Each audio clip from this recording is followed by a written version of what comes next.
Cinema ನೋಡಿ ಅಂತ ನೀವು ರಿಕ್ವೆಸ್ಟ್ ಮಾಡ್ಬೋದು, ಮನವಿ ಮಾಡ್ಬೋದು.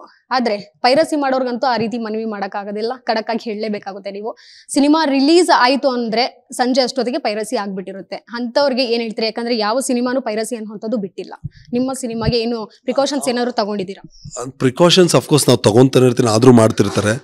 ನನಗೆ ಆ ಮನಸ್ಥಿತಿಗಳೇ ಅರ್ಥ ಆಗಲ್ಲ ನಿಜವಾಗ್ಲು, ಟು ಬಿ ವೆರಿ ಫ್ರ್ಯಾಂಕ್. ಇಲ್ಲಿ ಅಂದ್ರೆ ಇನ್ನೊಬ್ರು ದುಡ್ಡಲ್ಲಿ ನೀನ್ ಯಾಕೆ ಗುರು ಶೋಕಿ ಮಾಡ್ತೀಯ?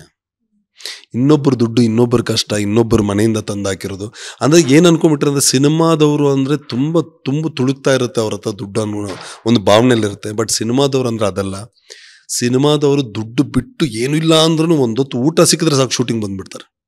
ಆ ಕಷ್ಟದಲ್ಲಿ ಅಂದರೆ ಅಷ್ಟೊಂದು ಕಷ್ಟಪಟ್ಟು ಒಂದು ಸಿನಿಮಾ ಒಂದು ತೆರೆಗೆ ಬರುತ್ತೆ. ಏನೂ ಇಲ್ಲ ಅಂದ್ರೆ ನಮ್ಗೆ ಇಲ್ಲಿ ಎಲ್ಲಿ ಕೂತಿರ್ತೀವಿ ಇವೇನು ನೆನಪಿರಲ್ಲ. ನಮಗೆ ಸಿನಿಮಾ ಮಾತ್ರ ನೆನಪು, ಅಂದರೆ ಫ್ರೇಮ್ ಮಾತ್ರ ನೆನಪು.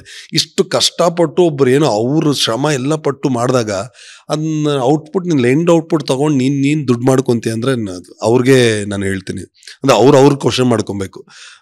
ಈ ಥರ ದುಡ್ಡು ತಿಂದು ನೀನು ಏನೋ ಅರ್ಗಿಸ್ಕೊಬೇಕಾ ನೀನು ಊಟನ ಅಂತ ಅವ್ರನ್ನ ಕ್ವಶನ್ ಮಾಡೋಕ್ಕೆ ಇಷ್ಟಪಡ್ತೀನಿ.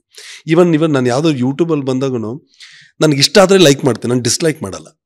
ನನಗೆ ಆ dislike button I never in my life I have disliked anything, because ನನಗೆ ಡಿಸ್ಲೈಕ್ ಅಷ್ಟೇ. ಬಟ್ ಅವ್ನಿಗೆ ಅದು ಇಷ್ಟ ಆಗಿರ್ಬೋದು, ಇನ್ನೊಂದು ಆಡಿಯನ್ಸ್ಗೆ ಇಷ್ಟ ಆಗಿರ್ಬೋದು. ನನಗೆ ಆ ಡಿಸ್ಲೈಕ್ ನೋಡಿದಾಗ ಯಾಕೋ ಇಷ್ಟು ಜನ ನೆಗೆಟಿವ್ ಯೋಚನೆ ಮಾಡ್ತಾರೆ, why you want to negative? ನಿನ್ಗೆ ಇಷ್ಟ ಆದರೆ ಲೈಕ್ ಮಾಡು, ಇಲ್ಲ ತೆಪ್ಪಗಿರು. ಡೋಂಟ್ ಆ ನೆಗೆಟಿವ್ ಸ್ಪ್ರೆಡ್ ಏನು ಮಾಡ್ತೀವಿ ಅಂದರೆ ಇನ್ನೊಬ್ಬರು ಹೊಟ್ಟೆ ಮೇಲೆ ಹೊಡೆಯೋದ್ರಿಂದ ಏನು ಬರುತ್ತೆ ನಮಗೆ? ಇವಾಗ ಎಕ್ಸಾಂಪಲ್, ನಿಮಗೆ ಒಂದು ಡಿಶ್ ಇಷ್ಟ, ನನಗೊಂದು ಇಷ್ಟ. ನಿಮ್ಗೆ ಇಷ್ಟ ಆಗಿರೋ ಡಿಶ್ ನಾನು ಚೆನ್ನಾಗಿಲ್ಲ ಅಂತ ಹೇಳೋಕ್ಕಾಗಲ್ಲ, ನಿಮ್ಮ ಇಷ್ಟ ಅದು. ಸೊ ಆ ಥರ ಎಲ್ಲವೂ ಅವ್ರು ಅರ್ಥ ಮಾಡ್ಕೊಂಬಷ್ಟೇ. ನಾವು ಎಷ್ಟು ಹೇಳಿದ್ರು ಅವ್ರಿಗೆ ಸ್ವಲ್ಪ ಮನ್ಸಿದ್ರೆ ಅವ್ರು ಅರ್ಥ ಮಾಡ್ಕೊತಾರೆ, ಮನ್ಸಿಲ್ಲ ಅಂದರೆ. ಬಟ್ ಅದೇ ಮೊನ್ನೆನೂ ಅಣ್ಣ ಹೇಳಿದ್ರಲ್ಲ, ಡಿವೋರ್ಸ್ ಹೇಳಿದಾಗನು ಸಿಗಾಕೊಂಡ್ರೆ ಅಂತೂ ಸರಿಯಾಗಿರುತ್ತೆ ಅಂತ.